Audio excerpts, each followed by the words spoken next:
They say money can't buy happiness, but have you ever seen someone cry in a Lamborghini? Let's cut the crap.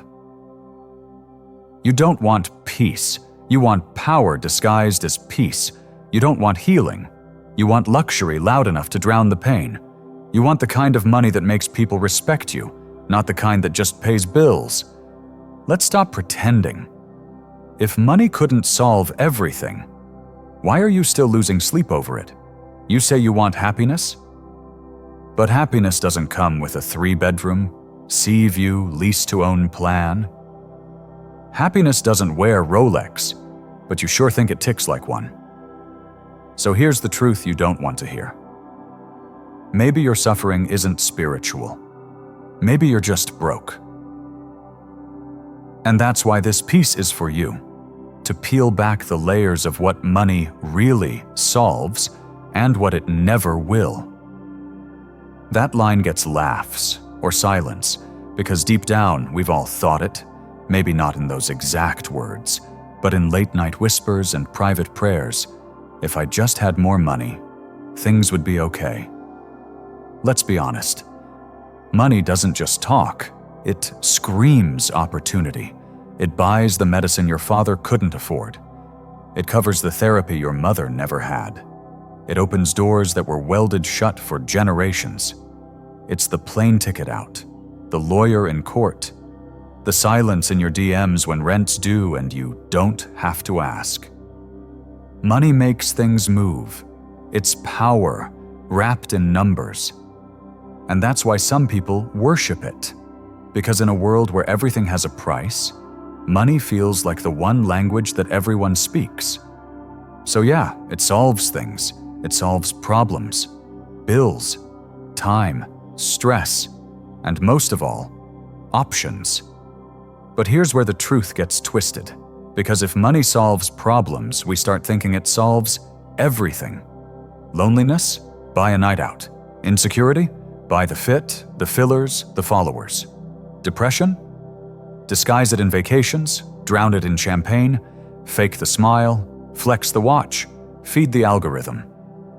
But when the high fades and the lights dim, what's left? You. Naked in your soul, no receipts to return what's broken inside. Because here's the thing. Money can change your circumstances, but not your condition. And yet we chase it, run the rat race, fall for the hustle culture sermon that says, if you're tired, you're just not grinding hard enough. We idolize the rich, but ignore the therapy bills behind their smiles. We count their cars, but not their regrets.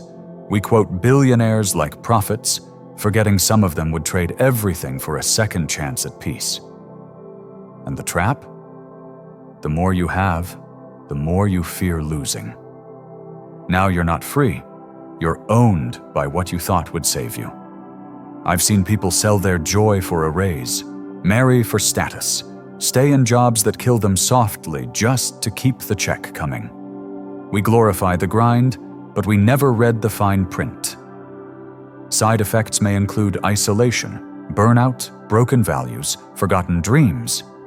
Money bought you the view, but now you're alone on the balcony. It paid for the ring, but not the love that's now gone cold. Let me show you what happens when you get everything you ever dreamed of and still feel empty. Here's the story of Marcus, the man who thought money would be his savior. It's easy to believe money will fix it all until you live a life like Marcus did. Marcus grew up believing one thing: money fixes everything. He watched his parents fight over bills, watched opportunities slip through their fingers like sand, watched dreams get buried under maybe next year. So Marcus made a vow. He would never be broke. He would never beg. He would never settle. And he didn't. By 28, Marcus had 6 figures in the bank: luxury apartment, designer clothes, vacations that looked like movie scenes. From the outside, he was winning. From the inside, he was rotting. Because when his best friend overdosed, Marcus was too busy chasing contracts to even say goodbye. When his relationship collapsed, He tried to replace love with gifts and wondered why it still felt hollow. When the panic attacks came, he paid for therapists, retreats, healing trips, but none of it worked because Marcus had learned how to buy comfort, but he never learned how to build future peace. His success was real, but so was his suffering. Until one day, after a deal fell apart, a fake friend betrayed him and another sleepless night haunted him. Marcus realized money could buy a bed, but not sleep. Money could buy followers, but not real connection. Money could buy distractions, but not healing. So he stopped chasing more and started chasing meaning. That was the day Marcus truly got rich. Marcus had everything he thought he wanted: the cars, the condo, the commas in his bank account. He won the race they told him would bring him peace. But when he got there, he realized he was the only one at the finish line. And he wasn't even happy, because money bought Marcus comfort. But it couldn't buy him meaning. It paid for his lifestyle. But it couldn't pay for the love he lost along the way. It built him a kingdom, but not a home. And that's the truth nobody tells you. You can be rich and still feel poor. You can have everything and still be searching for something you can't buy. Marcus didn't need more money. He needed more purpose. And maybe, so do you. So maybe it's not about how much money you make, but what you sacrifice to make it. Maybe success isn't just a number in your account, but peace in your spirit. Maybe freedom isn't found in buying more, but needing less. What if real wealth is measured in time spent without anxiety? Friends who show up even when you're broke. A soul that sleeps without regret. So next time someone says, "Money can solve everything," ask them this: can it fix a heart that doesn't feel seen? Can it rewind the years you spent chasing it instead of living? Can it buy back the you lost in the process? If you're still suffering, maybe it's not because you don't have enough money. Maybe it's because you've been taught that's all that matters. So maybe money can solve a lot, but the one thing it can't do is define you.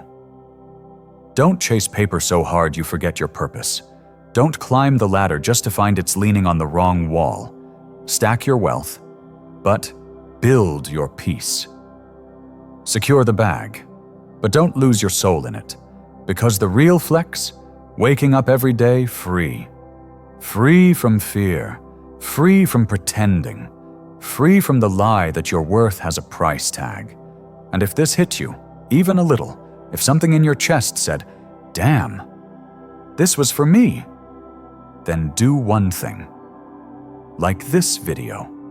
Subscribe to the channel. Because we're not just chasing money out here, we're chasing meaning.